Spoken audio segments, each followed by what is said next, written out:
engines in terms of horsepower, but in terms of the size.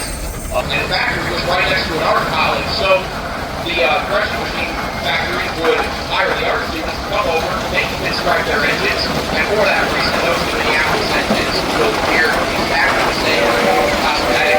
Looks like we got Danny at the controls and Sophie at the wheel. Any whistles, guys?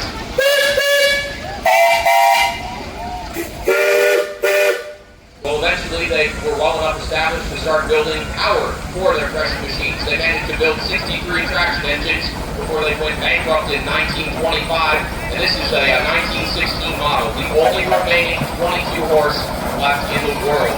There's a total of 6 Illinois engines left. There's 3 20s, this 22, and 2 25s.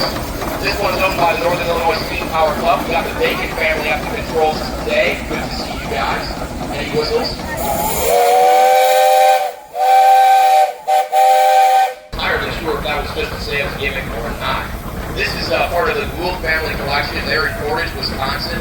We've got John Gould at the throttle and Whitney at the wheel and family in. Oh, any whistles, John?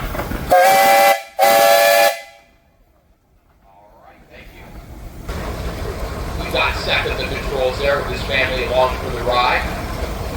Any whistles, guys? Appreciate you bringing it out, guys. Like I said earlier, Fort Huron. So I'm going to have that pull up just a little bit more, and I'll show you in a bit more depth just what I mean. So this machine, like I said, is a tandem compound. There is a law in physics that says a high pressure and a small diameter is equal in pushing force to a low pressure and a high diameter. As you can see here, this, even though it has one crank, actually has 2 cylinders. So, thanks for bringing it through backwards again, guys. This is the last of our... And he was so impressed by the efficiency of this machine, he wrote a testimonial for Huron and sent me a couple of photos. And this can be found, photographs of it back in the day in the 1920s. We got the Wilsons up there in the controls today. Any whistles?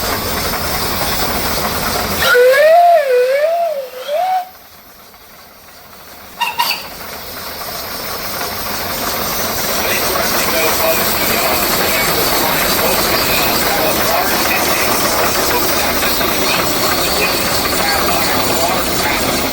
One is the pressure field, or if you're on this machine was produced steam traction engines during the early part of the last century. I believe their last machine was from the mid-1930s, and by that point it was quite unusual to be selling or even producing steam-powered anything in the United States. Another notable feature of this engine are the twin saddle tanks below the flywheels, just another unique place to have extra water capacity, and a second flywheel which just helps the engine coast into changes in flow or control of the engine. Thanks for bringing it out, Mike.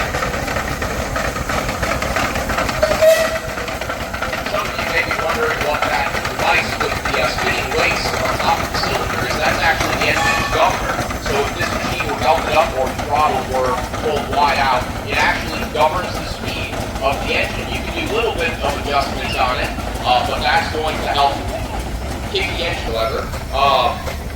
Were very standardized and incredibly popular during the age of steam. Single cylinder, simple cylinder.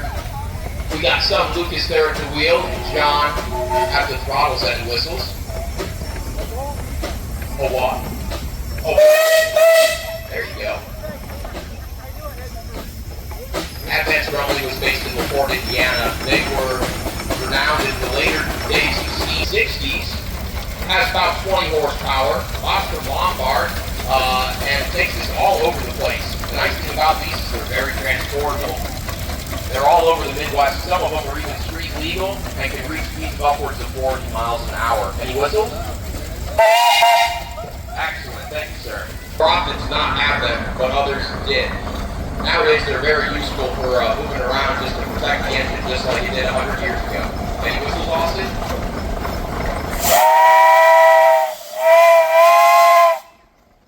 Appreciate it. Putting on a good show on the sawmill earlier, too. Looked nice. Like I was saying, just a moment ago, steam was not exclusive to the farm during the line. It has steam power steering.